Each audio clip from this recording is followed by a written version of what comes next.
Aqui nos bastidores você comentou que o Trump é do sistema. Tem muita gente que tá eu creio que iludida com o Trump e tal.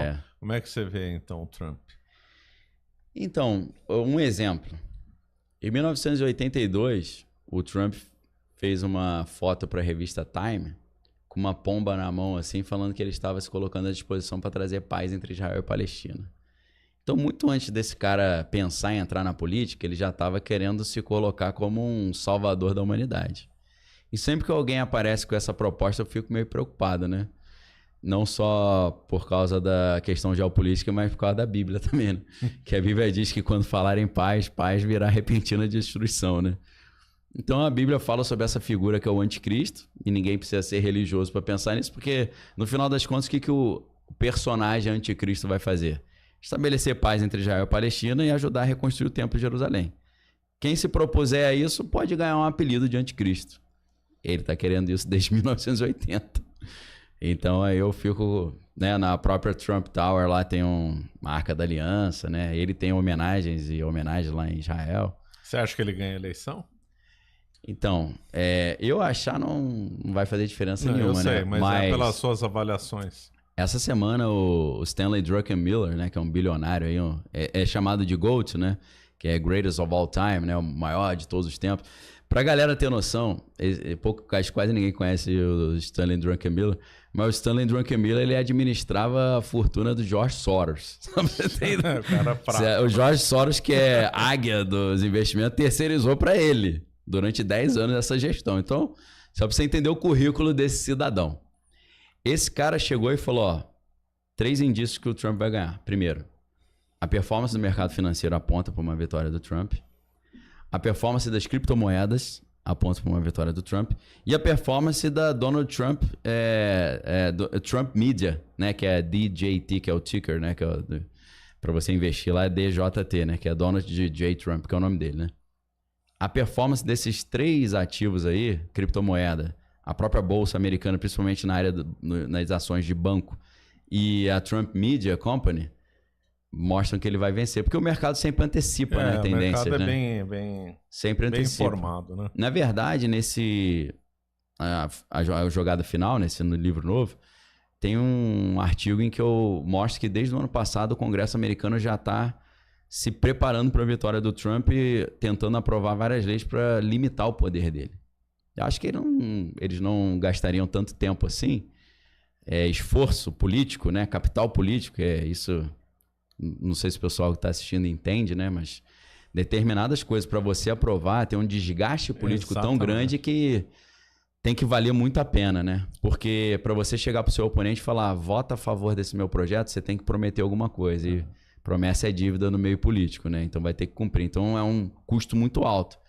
Eles já engatilharam tudo com relação à guerra na Ucrânia, por exemplo.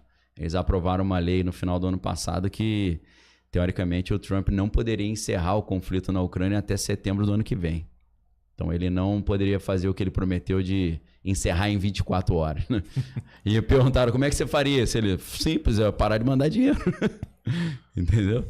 Então, eu mostro nesses capítulos, né, que se o Congresso está com esse esforço tão grande é porque eles estão partindo do princípio que ele tinha uma grande chance de ganhar, né? E agora, então... Eu não sei se o pessoal teve esse feeling, né? Essa percepção. O Biden foi jogado embaixo do ônibus pelo próprio Partido Democrata, né? Sim. Quando até as celebridades americanas, George Clooney, começou a falar, eu amo o Biden, mas não dá mais não. Aí você vê que eles já estão descartando o cara, né? Então, aquele último debate que o Biden participou, que não deram os comprimidinhos dele para ele acordar, né? Deixaram ele puro. É que ele não conseguiu falar, ficou gaguejando. Foi de propósito, já para queimá-lo, né? E agora, o que aconteceu? Aconteceu que o David Sachs é um outro bilionário norte-americano, nesse caso está apoiando o Trump, né? Também, né? O Stanley Druckenmiller também. Ele falou em agosto o seguinte, tá chegando um negócio chamado The Kamala Harris Paradox, paradoxo da Kamala Harris, que é o seguinte, a popularidade dela vai cair, vai sempre cair, e ela vai, numa atitude de desespero, ser obrigada a participar, a dar entrevista. Pra ver se aumenta a popularidade. Mas é aí que vai cair mesmo. Porque igual que ela deu na Fox. Na Agora Fox foi um desastre foi completo. Então, a Fox foi o cumprimento da profecia do Kamala Paradox. Porque o cara confrontou, não tinha teleprompter e deu zebra geral, né? Então, assim, depois disso que ela fez ali na Fox, aquela vergonha que ela passou, o Donald Trump agora fez aquele stunt, né, do vender sanduíche do McDonald's. Né? Saiu notícia agora hoje falando que foi tudo uma encenação, né? Que todo mundo que comprou já tava numa listinha, né? Teve até uma brasileira, né? Teve a brasileira. Não Transformers no Brasil. Falaram que foi... Passou uma brasileira, depois um indiano, depois um latino, depois um americano. Tudo os caras, combinado. Parece que tá combinadinho isso aí, né? Tudo combinado. Mas assim, nos Estados Unidos estão falando Trump ganhou a eleição, só com isso. Porque a Kamala Harris falava que ela era trabalhadora, ele mostrou que ele que é o trabalhador. Assim, eu acho uma palhaçada isso tudo, mas convence a opinião pública, né? Convence. Então, o americano médio pode ficar seduzido. Os caras estão no ritmo de já ganhou, né? Só que quanto mais chega no já ganhou, mais chance eu acho que ele tem de sofrer um outro teco na orelha.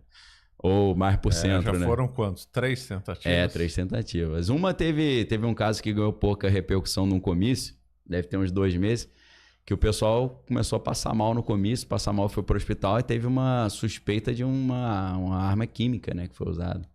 Tentaram jogar ali no... Então, assim, o Trump, a gente tem algumas camadas de leitura, né? Primeira camada é a camada de leitura da grande mídia, que é Trump é um lixo. Ele é equivalente aos grandes tiranos da história.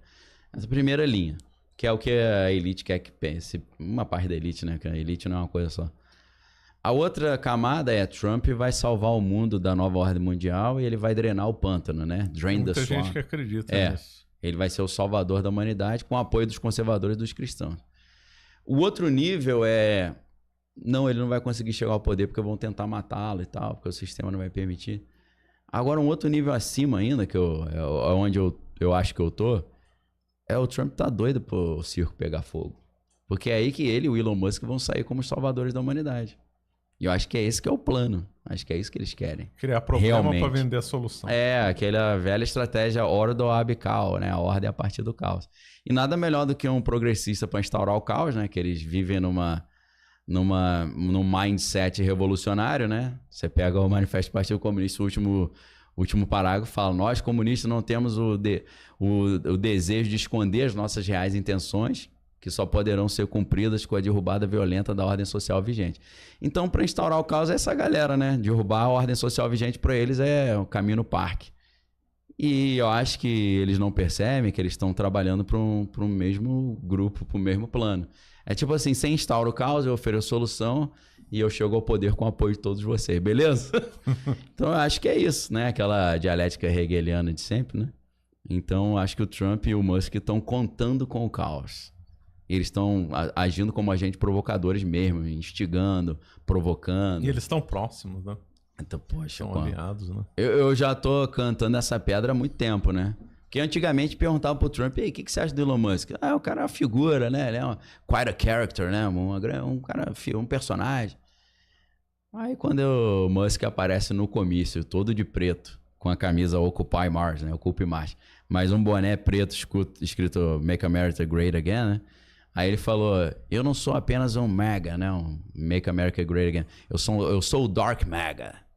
Falei, pô, o que ele quer dizer com isso, né? Eu acho que ele tá querendo dizer: eu sou o Dark Horse da parada, né? Eu sou o ponto fora da curva, né? Me aguarda, que você vai ver o que vai acontecer.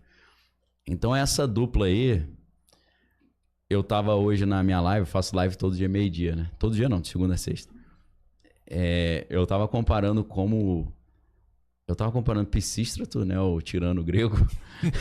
Foi longe. Pô, agora Daniel, você foi longe. Você foi longe pra caramba, hein? Operação psicológica, né? Que a gente estuda isso. Pisístrato, o filme Vingadores Era de Ultron e o que o Musk tá fazendo agora. Por quê? O Pisístrato, ele chega ao poder, ele precisava de montar uma guarda pessoal, mas era proibido a Atena não permitia ninguém ter guarda pessoal, porque o último que tinha tido a guarda pessoal usou a guarda para tomar o poder. Então, ninguém pode ter guarda pessoal. Aí o que ele faz? Ele se espanca, se corta todo e vai lá na Ágora, né? O pessoal tá conversando, discutindo política, ele: socorro, estão tentando me matar. Aí os caras: que isso? Aí preciso de uma guarda pessoal. Aí o Solon, que já era veterano, falou: melhor não, hein? Aí não deu outro. Fala, não, deixa ele ter uma guarda pessoal. Aí ele tomou o poder no dia seguinte. Então, assim, com a desculpa de preciso me proteger, pô, é só o meu trabalho, o cara montou um exército. O Elon Musk está montando um exército de satélites, um exército de carros elétricos que espionam todo mundo que usa os carros, um exército de robôs, que é o Optimus versão 2 da Tesla, é o filme Era de Ultron. É o Tony Stark criando um exército de robôs para proteger a Terra, né? Não era para tomar a Terra. Então, hoje, com os satélites, com a internet do Starlink, com até o Neuralink, esse chip dentro da cabeça das pessoas. The Boring Company, a empresa de túneis, né? A SpaceX mandando os satélites e mandando equipamento bélico americano para o espaço também, né? As pessoas não sabem, mas o Musk é um defense contractor, né? Como Lockheed Martin, Boeing, Raytheon, Northrop Grumman. Então, assim, a SpaceX é um defense contractor, um dos mais caros, né? Porque agora a nova tendência é a Space Force, né? Eu acho interessante, fizeram um filme zombando da Space Force. Né? E inclusive foi criado oficialmente, né? Faz quanto tempo que ele foi criado? Foi o Trump que criou em 2019, se eu não estou enganado. Já tem uns 5 anos. Então, depois de 70 anos, foi criado um novo ramo do sistema de defesa americano, que é a Space Force. Que volta ao Reagan, né? Porque o Reagan tinha o negócio da Guerra nas Estrelas. Da Star Wars. E no Reagan entra muita operação psicológica relacionada a uma invasão alienígena também. Vocês lembram dessa história do Reagan falando da invasão alienígena? O Reagan, entre 85 e 87, ele deu várias palestras falando que uma invasão alienígena acabaria com a Guerra Fria. As pessoas não acreditam nisso, vai ter até o vídeo, porque em 87 ele participou da Assembleia Geral da ONU e falou isso na Assembleia Geral.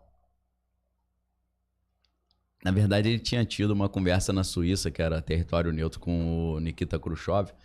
E aí com o Khrushchev, não, com o próprio Gorbachev, Na época era o Gorbachev. Gorbachev. E hoje a gente tem esses documentos, né? Eles meio que combinaram isso. Eles falaram, cara, se tivesse uma invasão alienígena, não seria mais Rússia contra Estados Unidos, seria a humanidade contra os invasores do espaço. E a gente poderia trazer uma paz mundial, assim. O que você acha? E, pô, gostei da ideia. Tem transcrição da conversa, né? Tá no 90 segundos pro Apocalipse. Aí, com a anuência do Gorbachev, aí ele falou com a ONU, ele falou, vocês já perceberam que nesse mundo de conflito, de Guerra Fria, se a gente tivesse uma invasão alienígena, acabariam todos os conflitos, porque a gente teria que se unir para expulsar esse invasor do espaço. Eu falei, pô, xaropagem isso, né? Só que aí depois o Bill Clinton, em 2014, ele foi o Jimmy Kimmel Live, né? Que é um dos programas maior audiência do mundo, de auditório. E aí o Jimmy Kimmel falou um negócio que ele sempre fala quando ele entrevista ex-presidente, né? Ele falou, olha, se eu fosse presidente, a primeira coisa que eu ia falar é me traz todo o documento de alienígena aqui agora na minha mesa. Aí ele falou, Bill Clinton, o senhor fez isso? Ele falou, fiz. E aí? Ele falou, não achei nada. Que pena. Mas aí o Bill Clinton engatou nessa história. Falou, mas eu tenho uma opinião, que se a gente tivesse uma invasão alienígena, acabaria com todos os problemas da humanidade, porque a gente teria que estar unido para... Eu falei, rapaz, de novo essa história? Aí depois o Paul Krugman é vencedor do Nobel de Economia, professor da Universidade de Princeton. Figurão. Keynesiano, né? Ele, na época de 2008, da crise, do subprime lá, ele deu uma entrevista aí para os grandes veículos falando que uma invasão alienígena resolveria a crise. Nossa, que porque os Estados Unidos teriam que investir muito em equipamento bélico. Isso ia gerar emprego, gerar renda, gerar consumo. Bom, a guerra tá aí da Ucrânia, gerando consumo, gerando emprego. Não, e o pior é que ele fala, e se depois a gente descobrisse que era tudo falso, não tem problema, já tinha resolvido a economia. Falei, cara, quando 3 figuras de alto escalão, assim, 2 presidentes e um vencedor do Nobel falam isso, é porque tem uma operação psicológica séria acontecendo.